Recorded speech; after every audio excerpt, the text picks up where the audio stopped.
Hey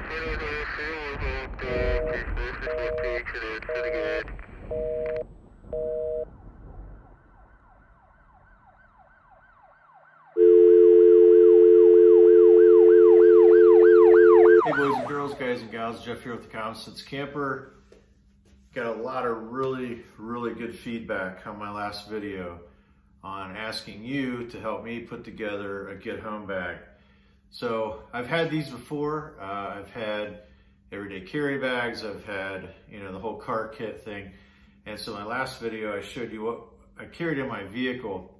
And one of the things that I realized is, that thing's about 30 plus pounds, very heavy. And I wanted to put something together that would just get me home, with the assumption that I'm about 19 miles from work to my house. If for some reason something were to happen, whether a natural disaster or my truck breaks down, or there's some type of civil unrest, or there's a curfew put in place and roads are shut down and you don't have access to get home by your normal means, maybe the buses are shut down, you never know. So I wanted to put something together, and you guys gave me a lot of really good feedback. And so I'm going to share that with you here today. We're going to go to the tabletop, and hopefully this helps you put something together. So the first thing you need to determine when setting up a get home bag is, what is your scenario? Now everyone's is going to be different. So I'm going to share with you my scenario and why this works.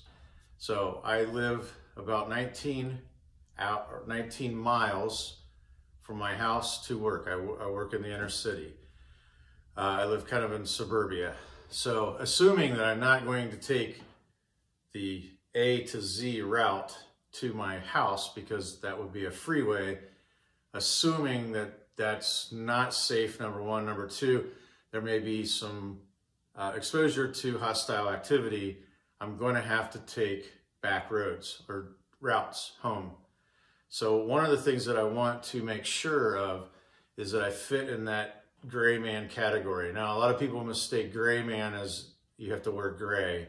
It's just a figure of speech. However, it does somewhat make sense, because aside from black, gray and black leathers and like rawhide, tan leathers seem to be what I see the most of men carrying either in an office situation or in like a housing community. That's typically what they're carrying going back and forth to work.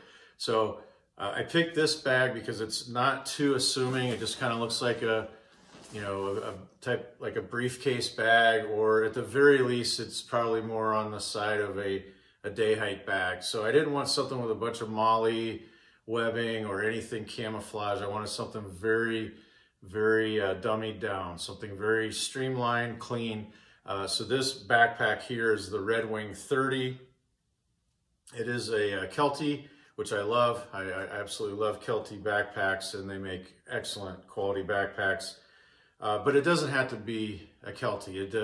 It could be any backpack. I would just, if you're working in a city and you live in kind of suburbia, USA, I would steer away from camouflage, greens, desert tan, those type of colors, because you don't want to stand out, and you definitely don't want to look like, oh, hey, look at this, I've got gear in here. So that's why I went with this, because it's pretty non-aggressive. I do have the top area here marked with a Velcro patch. It's first aid. I would probably take that off if I were in a situation where I had to use this. So that's kind of the logistics of my situation. 19 miles from work to home. I'm going to assume it's going to take me about 20 to 21 miles, because again, I'm going to have to go around. So I want something that's small, lightweight. I don't want to make a big silhouette, a big imprint on the landscape, very low profile. And the nice thing is it's something I can use every day for work as well. So that's the reason I went with this. That's my mileage. It has nice thick back strap or backpack straps. It also has a waist belt that I can tuck away, which I have tucked away now. And the nice thing about that is when if I have to take this out, I have to get water, then that's going to weigh down the pack even more, and that allows me to put the waist strap on and transfer the weight from the shoulders to my hips, which is really where I want it. So the purpose of this bag is to get me home. It's not to go camping and roasting marshmallows and cooking food, and so this is to get me home. Now, my thought process behind this is, obviously, if I can get home in my vehicle, that's how I'm going to go. If I can't, I have other options. There's electric bikes you can rent. You swipe your card. I could ride a bike. I could get home via an electric bike. I could take the bus. I have some cash in here if I needed to take the bus. But let's assume all that stuff's shut down. Let's say there's a curfew. There could be civil unrest, there could be a protest, and you're just not able to get out of your area to get to where you need to go in your vehicle, and you need to leave. It could be a natural disaster as well.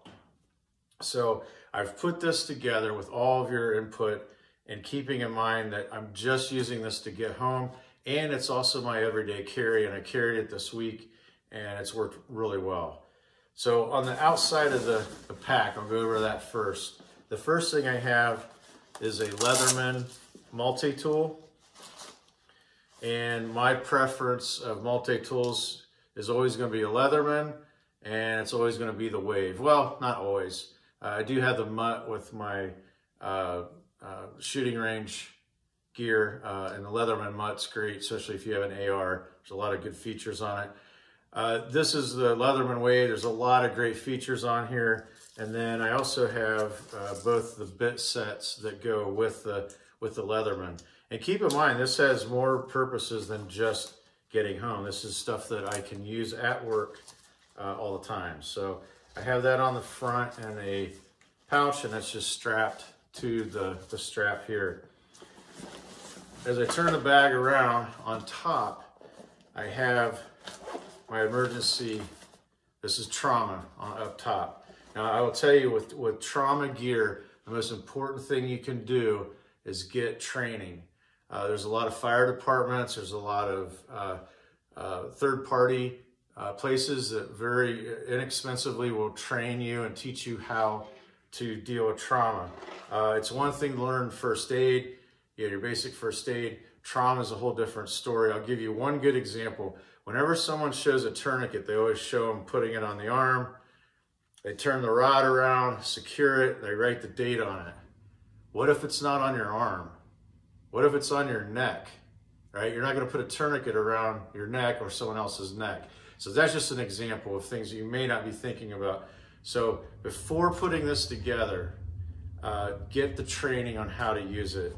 So got a couple things in here. One, this is vet tape. I love this stuff. It's light, it weighs absolutely nothing.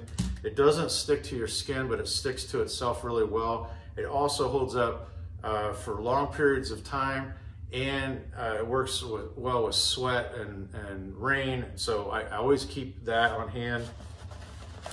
I have a 6-inch Israeli bandage.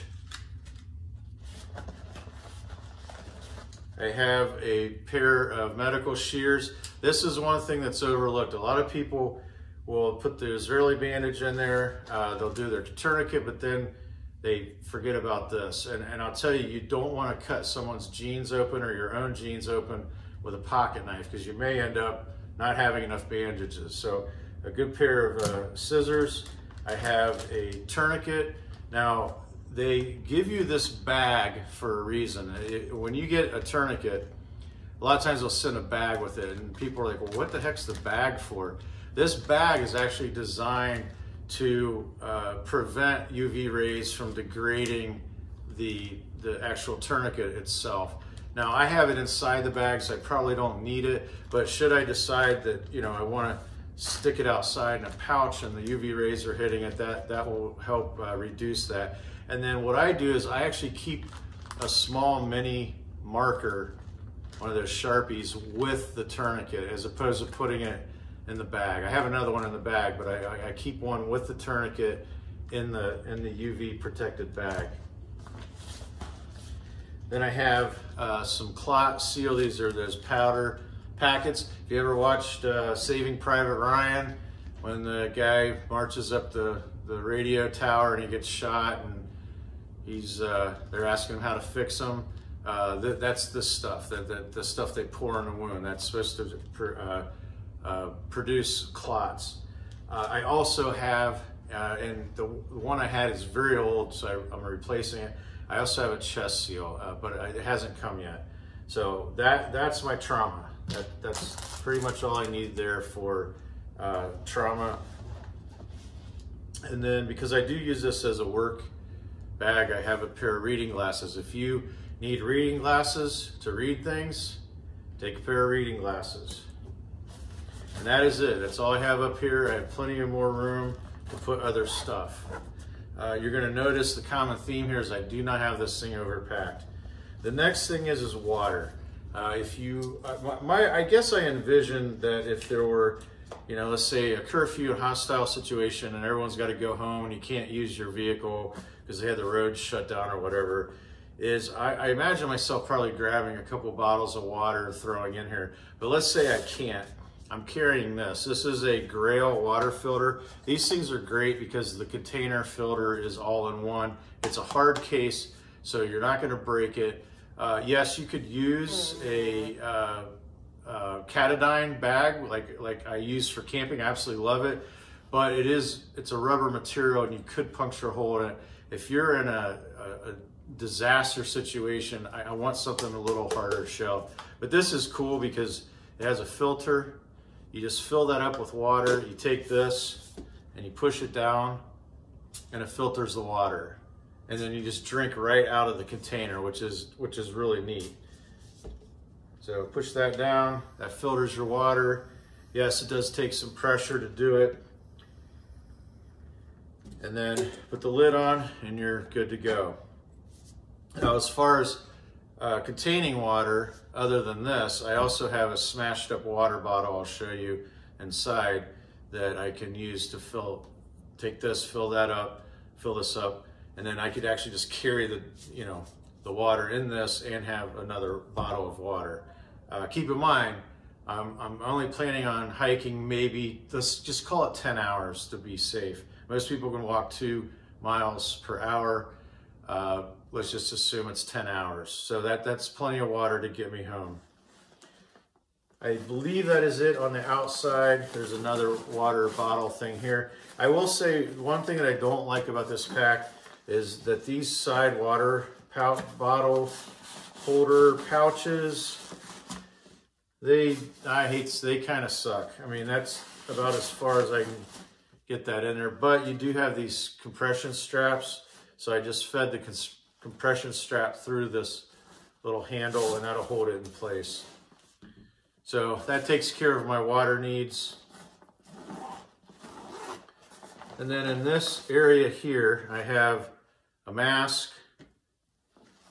I have this, again, this is something I use for work. So I have a small mini Bic lighter here. I don't smoke, but I do carry lighters. And then in here, I have a thumb drive. I've got a dongle, another marker, a pen, which also has a small light on the end of it, a mini USB, my iPhone charger, a pair of earbuds. I don't think there's anything back there. And then a block to charge my electrical devices with electronics. And I just keep that in that Maxpedition. That's a Maxpedition Micro. I also have a whistle because sometimes, you're not really just traveling and getting home. Sometimes you just need help with something. And if there is no disaster or, zombie apocalypse and you just need to get someone's attention, whistle will help every single time. So plastic whistle. Then I have a hanky in there. I have 2 bobby pins, and these are a little larger ones. These aren't quite sail needle, what I call sail needle or blanket pin size, but they're big enough so if I blew out the button on my jeans or something, I could pin them together with that. Or if the strap comes off the backpack, I have 2 of those to pin anything I need together. Then I have a carpenter's pencil. 2 ballpoint pens. I have a small notepad to write on. I have hand sanitizer.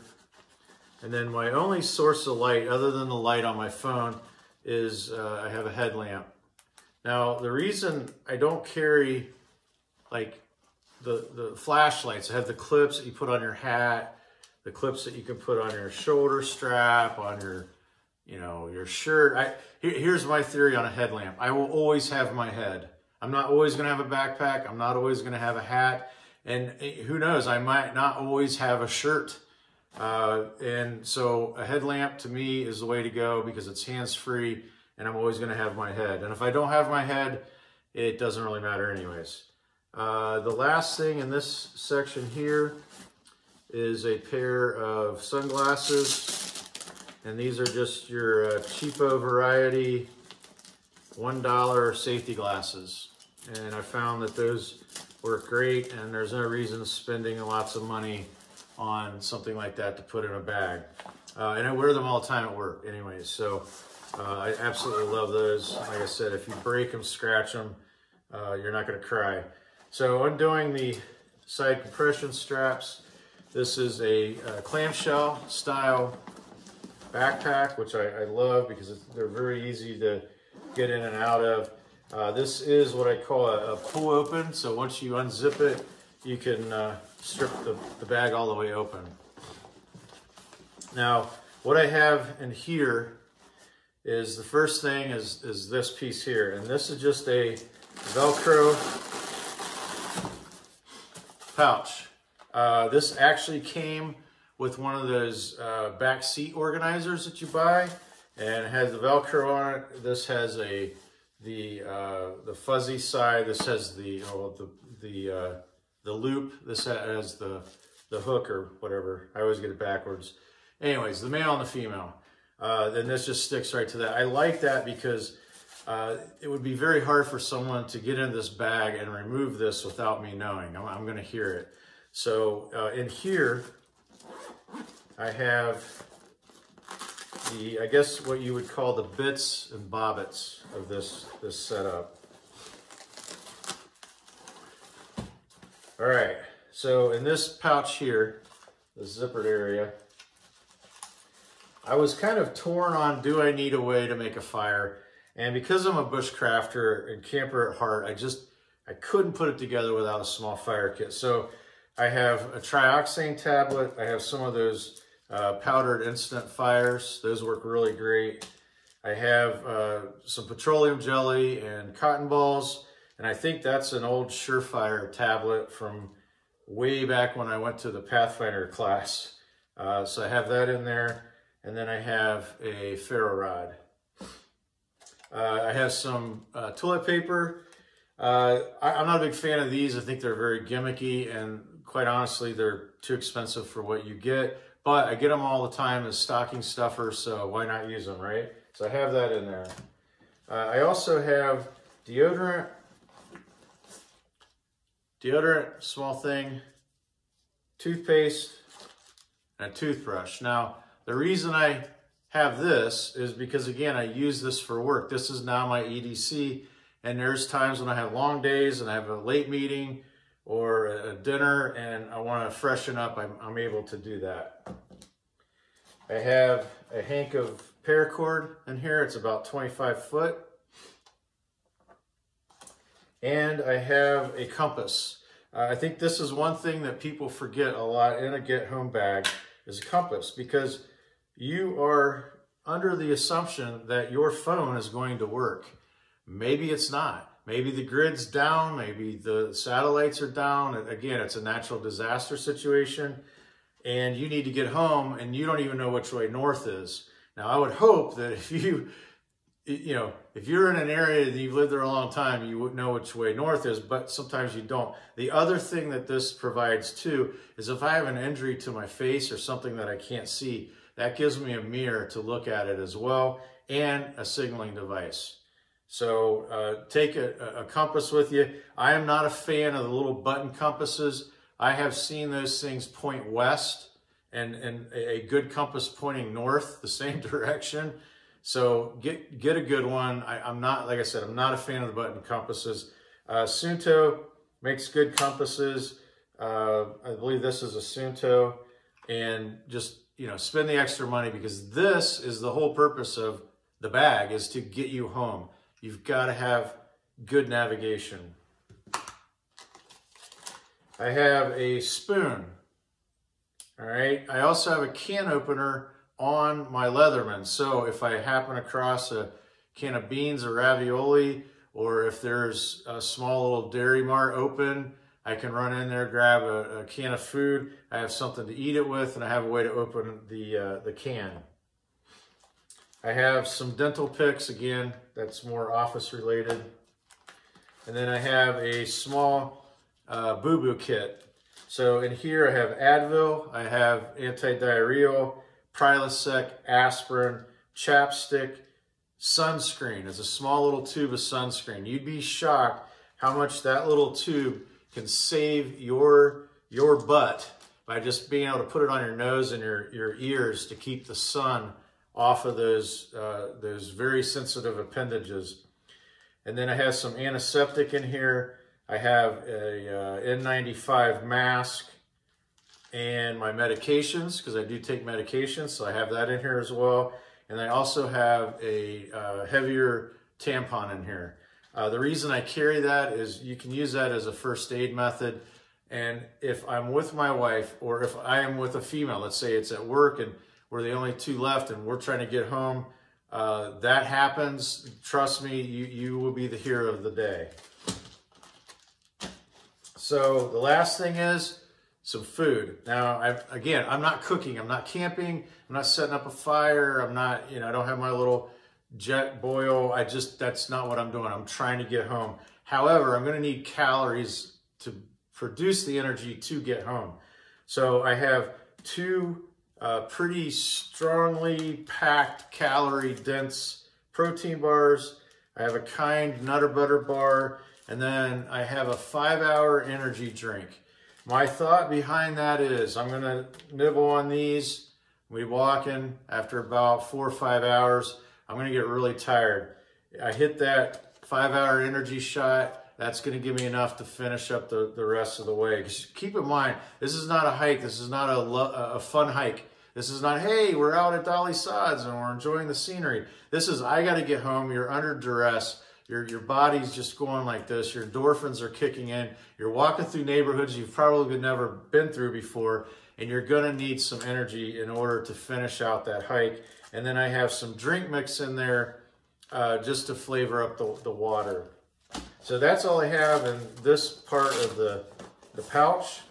That's the bits and bobbits.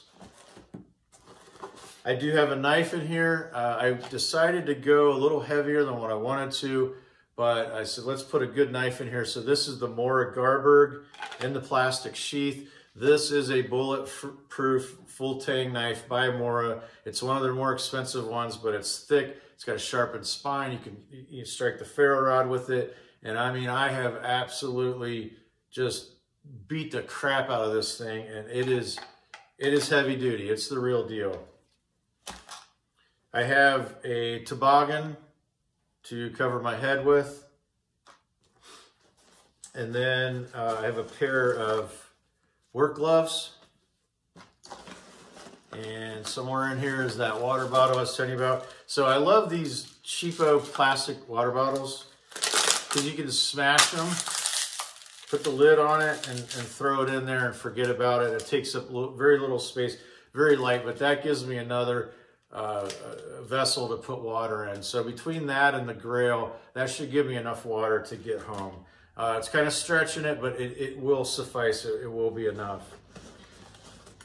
Then I have this. I was kind of torn on this, but one of the emails I received said, get one of these, and now I get it. I understand why. If you're by yourself, and it's probably going to be dark, because Matt, I mean, just think about it. Not every emergency happens at 8 a.m. You get to work, you have your coffee, there's a hurricane, and now you got to go home. It could happen later to where the sun's going down. It's amazing how much how much more you feel at ease listening to another human being, especially like a weather channel or emergency channel. So I did decide to put that in there. It also has a light. It's one of those crank up ones. It does have a phone charger on it, but they're not real good. And I will tell you this, that the solar part of these things take forever. You can set it out in direct sunlight for 8 hours and you might get maybe 7 minutes of radio time.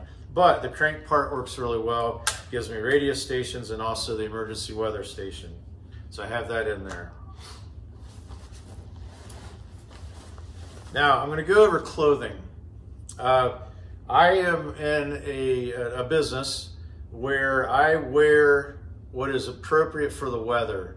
And what I mean by that is I'm not someone that has to wear a suit and tie to work and dress shoes. So when I go to work, I'm in construction, so I'm dressing as if I'm going to be outside all day long anyways. So I have the liberty of not having to put a bunch of clothes in here because I am wearing what I would normally wear outside at work anyways, so it doesn't matter. I'm also wearing a comfortable pair of shoes, so I don't have to worry about that. If you are not in that situation, if you are someone that has to wear dress shoes and a suit and tie, what I would recommend is put a good pair of comfortable walking shoes in here, put a good pair of hiking socks in here, and then whatever other clothing you think you're gonna need for this. But when I leave the home in the winter, I am geared up to stay outside for an hour or two anyways, so without movement, so it doesn't matter. But I do have some clothing items in here. I have a Boonie Hat, and inside of the Boonie Hat, and the reason I have the Boonie Hat is I'm not always wearing a hat at work, so this gives me some protection from my face, my neck, and my ears. So I think that's a must-have if you're walking home. So I've got a Boonie Hat, and then I have a Frogtogs rain jacket, and inside of that, to keep the contents dry somewhat, I have a pair of lightweight shorts with a liner in it, and just a blue polo. These are both synthetic. They're like nylon mix, so they're moisture wicking and they dry really quickly. Do not put cotton in here. So I carry those because a lot of times 99% of the time at work I'm in jeans or slacks and I'm not wearing shorts. So my thought behind this is if it's 100 degrees out and I'm walking home, I do not want to be walking around in a 3-pound pair of soaked cotton jeans. So I have those in there to put those on if I do need to change out because it's too hot. And that will round out everything in the pack. I do have one other item here. That is just a Velcroed holster with an extra magazine. And that houses this, which is the M&P Shield 9mm, and that goes in there nicely, and I can strap that down. That way I can take it off my waist, especially if I have to weigh this down with some water and I got to put the waist strap on to transfer the load. I don't think I'm going to want that up against my body with the firearm. And again, I'm kind of torn on that. You're going to have to gauge, your mileage may vary because I don't know what neighborhoods you're walking through, what areas you're walking through. You may say, look, you know what, I'll carry the weight on my shoulders. I want my protection up front. So, but either way, what this allows me to do is that I can simply take this off and throw this in here. Now this is an outside the waistband holster that I can put through my belt. The other thing that I put in here, or would put in here if I wasn't wearing this, is a belt. A lot of people forget about that. They put this thing together, they have a knife on a sheath that requires a belt. They put an extra magazine clip thing that requires a belt. They have a holster that requires a belt. and then they're in a polo and a pair of shorts, and they have no way to wear that stuff. This is a very inexpensive belt. This is made by Wolf Tactical. I think they're $20-some on Amazon. They have small, medium, large. This is a large. I wear a 33.5 or 34-inch waist. This is the large, and this works great because it just Velcros together. No buckle to be digging into your stomach, and it's very comfortable. So this is something that if I am wearing shorts or I'm wearing a shirt that I have tucked in, and I'm wearing a belt, like a nice leather belt, this allows me to take this thing and throw this in the pack, and then that allows me to put all those things on my belt. So the point of this again is to get home, and I'm sure there's things that you're going to say, oh, you got to have this, you got to have that. This, I think, is very well thought out. I've gone over the scenario several different times, several different ways. And so I feel this is a very viable way to put this pack together. Now, I left this out for the very end. You're trying to get home, you have to walk. Normally, you don't walk home. I know I don't walk 19 miles home. You have a compass, and you know where the interstate is. You know you're not going to take it because you're not sure what the atmosphere is going to be like there. How do you know which roads to take home? I think this is the most important part. This has a plastic panel. Inside here, I have a trash bag, compactor's bag. I'm not going to show you this whole thing, but this has a copy of the driver's license of both my sons and my wife, and their phone numbers. I think this is important because if for some reason there's a natural disaster, something happens to you, you're found by search and rescue, and they don't know who you are. Let's say you lost your wallet, it got stolen, you dropped it, whatever. They have no idea who you are. I wouldn't put this somewhere where anyone can get access to it. But if you put it back here, these guys are trained, hey, let's dig through this whole pack. They'll cut the thing open with these scissors just to get information. So I keep that in there, and that is in a vac seal bag, so no water gets to it. All right, and the whole purpose of this is to get home. And this is one thing I don't see a lot of. Maps. How are you going to get home if you're off grid? Your phone's not working, and you're in a neighborhood and you have no idea where this street goes. So I have a map of Ohio, and these are pretty cool. These are on Amazon. It's laminated. I could not find one for Columbus laminated, but and then here's one of Columbus. This is probably the most important thing in this bag, along with the protection part of it, because this is going to allow me to know exactly where I want to cut through, where I want to walk through. It also shows you like park areas along the way. And one thing you could do, if you really want to be super diligent, is maybe walk that path once. I might actually attempt that this year, and I'll make some notes of some key points of interest, like maybe a water fountain at a community park, or there's a gas station that's open 24 hours, and mark that along with the map. But I think that's important. That's very, very important. A lot of people forget that in a get home bag. The other part of this is, what am I carrying on me? So again, I'm typically carrying the M&P shield. I carry that appendix style with a nice heavy belt. I have my wallet, which, you know, has all the stuff a guy would have in his wallet. I have a pocket knife. That is the Buck Vantage. And I love that knife. It just works really well. So I have that. And I have a hanky. Now this one in my pocket, I cut in half because for some reason the full ones kind of feel like a softball in the back of my pocket.